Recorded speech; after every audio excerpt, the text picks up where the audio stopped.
Howdy everyone, and welcome to the cerealgeekTV YouTube channel.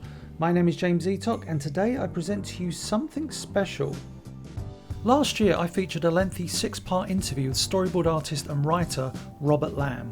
I've known Rob since 1998 and he's always spoken very highly of the Filmation storyboard department, especially Vic Dal Chele, who was also the best man at Rob's wedding.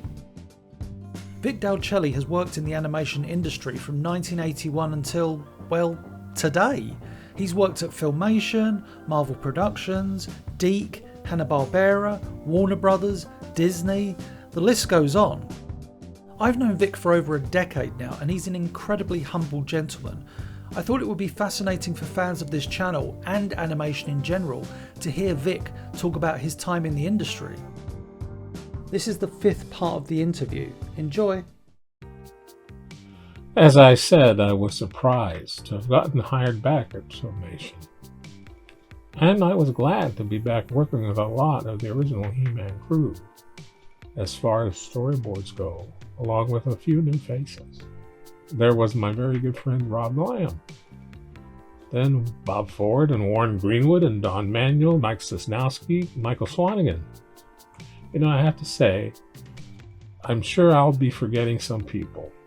Please know it's more of trying to remember from 40 years ago than a deliberate snub.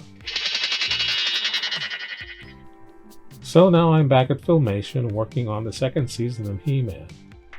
And I really don't remember if I got to do more than 1 or 2 episodes before the season came to an end.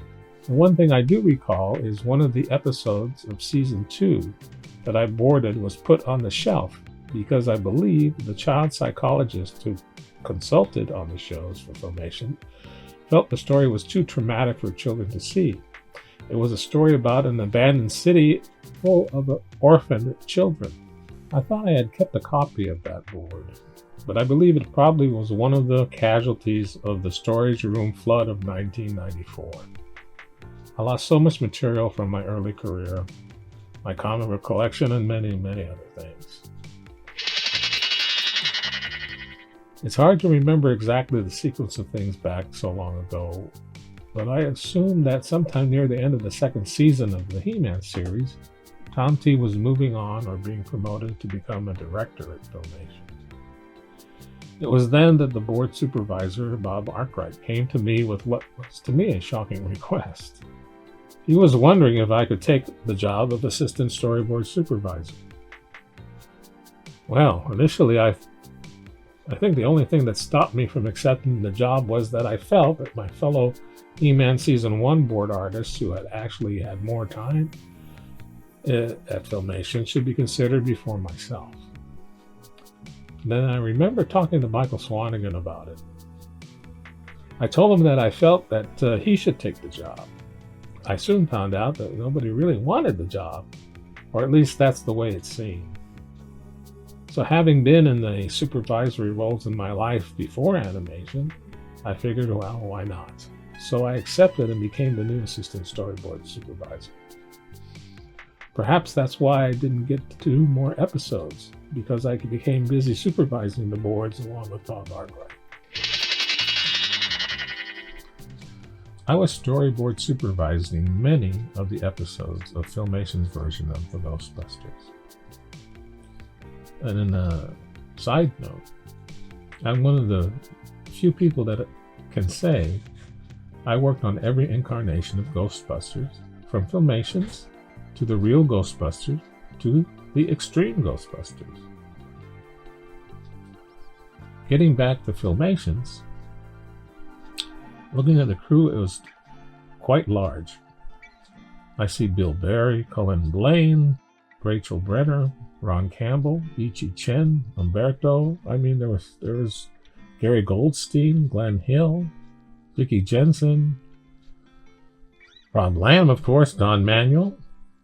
There was Dave Prince, Jim Schull, Hannah Strauss, Michael Swanigan, old crazy Carl Torg, and the professor himself, Tom Cito, and also Tom Tataranowitz.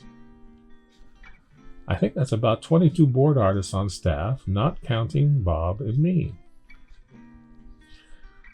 I think Hal Mason and Colin Blaine and even Ron Campbell might have been freelancers, so that was 19 board artists actually working there at the facility, at the studio, 5 days a week.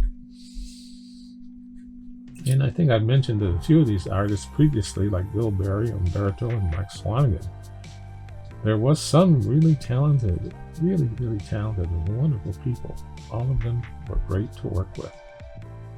It's been so long, it's hard to remember any of the episodes off the top of my head. From what I can remember, the main thing that everyone enjoyed working on were episodes where the character Futura was involved. She was voiced by the excellent voice actor Susan Blue, and Sue went on to be hands down one of the best voice directors in animation. I've worked with her on many shows. As I said, Futura was very popular. Everybody seemed to be glad to get a script. She was one of the characters in it. It was during this series where Filmation's effects animators really came into their own. They contributed a lot of wonderful effects for this show that really hadn't been available before. During this time, it was decided that we needed to expand the Filmation stock system to include other types of categories like same as and works out of. And there were 2 people added to the staff to work exclusively on expanding the stock system to include all of these. I believe we started doing this in the 2nd season of He-Man, but it was an unofficial function of the storyboard department at that time. In the past, they would build a stock system for each show before it went into production. The stock system had standard setups, dialogue, shots, headshots, basic walks and runs. We had a crew of people, including me, as well as Robert Lamb and Dory Littell Herrick, that would mark the scenes that we thought would be good to augment the stock system with. Then the board pages for that scene would be Xeroxed and cut out and placed into a book binder. Then the storyboard artists would use it as a reference if they needed additional runs or jumps or fighting action. The stock and same-as system was a bit of a burden for everyone. Every board artist had binders full of stock and same-as to pull from at their desks.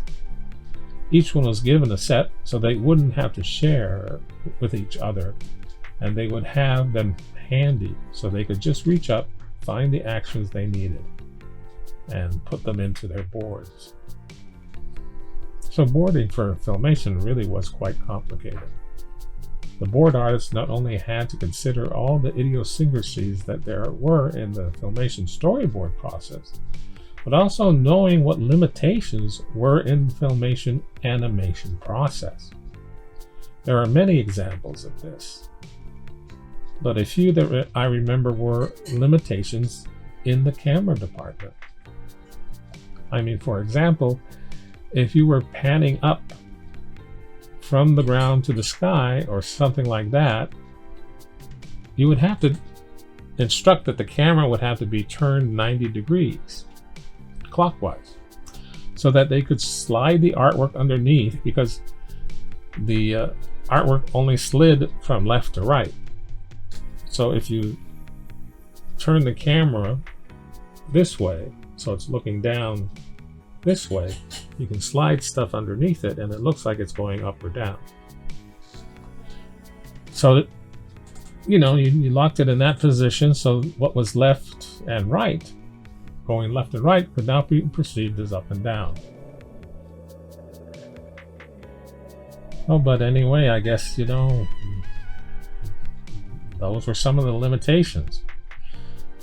Then going back to the expansion of the stock and same-as system that was implemented kind of in the 2nd season of He-Man, but by Fat Albert and Filmation's Ghostbusters, that became an official part of the duties of the storyboard department. So, working with the story department was hard work. It really was. And like I said, each board artist had a script storyboard with about 5 weeks, so everybody was pretty busy at the drawing board or at the Xerox machine. But there was a lot of fun as well. It was a fun group of people. I remember some of us got these rubber bullet guns that were imported from Italy and available at the local Toys R Us. They shot little yellow rubber bullets using air pressure. And to blow off steam at the end of the day, we would have rubber bullet battles in the hall and in our offices in the storyboard department wing of the studio. I'd say there would always be about 4 or 5 of us having battles. I think many joined in, but it seemed like the regulars were me and Carl Torg, Al Zegler, and Mike Cisnowski. Well, unfortunately, I did shoot somebody inadvertently at very close range. It happened when I was hiding in my office, and I knew that 2 people, one being Carl and the other being Al, were creeping up to my location. So I just stuck my hand out. There, like that. I just stuck my hand out. And not knowing that Al's face was just like 6 inches from the door jamb. And I shot it off and hit Al in the lip and gave him a bit of a swollen lip. But other than that, I think that's the only injury that occurred during our rubber bullet gunfights. This is one of the rubber bullet guns. Unfortunately, I don't have any rubber bullets anymore. Now that I was returning to DIC, it had gotten a bit of a reputation. Most of it negative. One contributing factor to the negativity was because DIC wasn't a union studio. At the time, the union was discouraging people from accepting jobs at any non-union studio, but especially at DIC. The union wanted to force DIC to sign a union contract, which DIC avoided for many years, and in fact I don't believe they ever actually did sign a union contract. Anyway, because that situation, all union members looked down on DIC and the artists that worked there. And you did risk being fined and brought up on charges by the union. During the first season, the crews of artists working at Geek came up with a slogan for the studio that basically was because of how they felt about the studio taking advantage of them. There was a lot of free overtime, for one thing. So the slogan they came up with was, "I got dicked at Geek." That saying changed permanently in the years afterwards to "Do it cheap." In the following year, not sure if it was 1 or 2, I can't remember which season it was, the union decided to grant a moratorium and exemption to union members for just 1 season to work at DIC. And many people that were union members decided to work there that season.